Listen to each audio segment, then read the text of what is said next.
Invite a Budget Blinds style consultant to show you how to transform your rooms just by changing your window coverings. Canada's #1 choice for window coverings. Visit budgetblinds.ca today. And Moses Jones joined us for a first look at sports, and after months of racing, it all came down to the final on Sunday. Yeah, the CPCA's Westridge GMC Finals Championship Dash had the top 4 drivers looking to take that Canadian crown and possibly win a brand new truck to boot.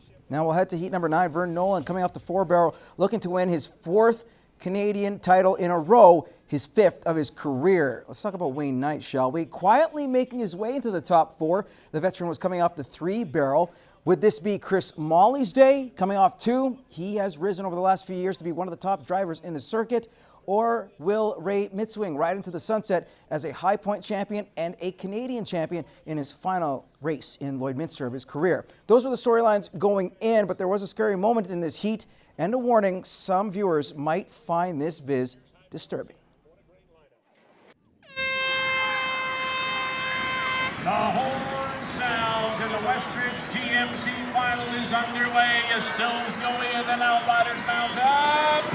And we have a decision in the infield over the sundown. And his outfit gets out from him.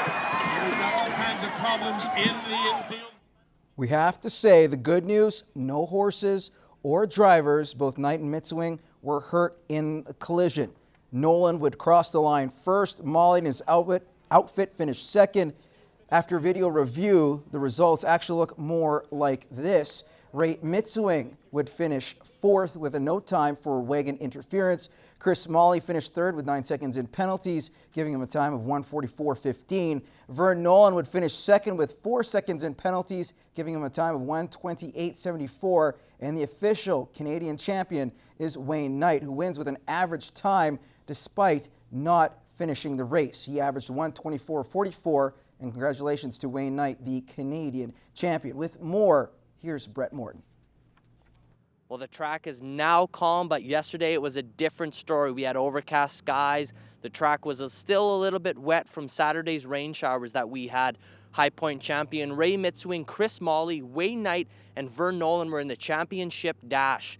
Ray Mitswing and Wayne Knight got into a horrific accident as they left the infield, and that caused an ending to the year that not many people were expecting, nor did they want to see. Judges and board members met for about an hour and a half before deciding that Wayne Knight would be the 2015 CPCA Canadian champion. It was just a real bad way to win it. That's all I got to say, really. Well, you don't. You know, you only got a few seconds, and just everything happened wrong today.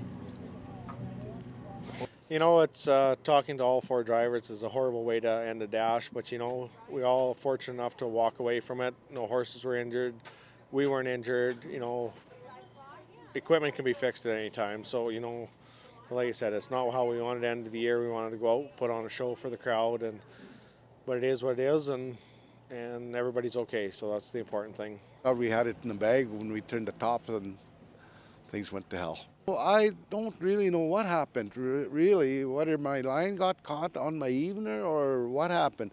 But I couldn't release my right-hand side of the line, and the more I pulled, I think the more tighter it got. So it was hard to say what really took place there. But you don't have much time to really think about it, you know. Well, after speaking to all 4 drivers, they said it was an unfortunate way for the year to end.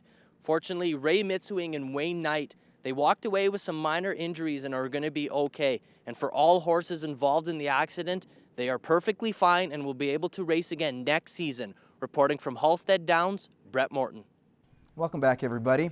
The Lloydminster Reapers are riding high after a big 34-5 win on Saturday, inching closer to securing a playoff spot. Before Saturday's win, the Reapers sat a point out of the playoffs, but now find themselves in 4th place and a chance at hosting a home playoff game.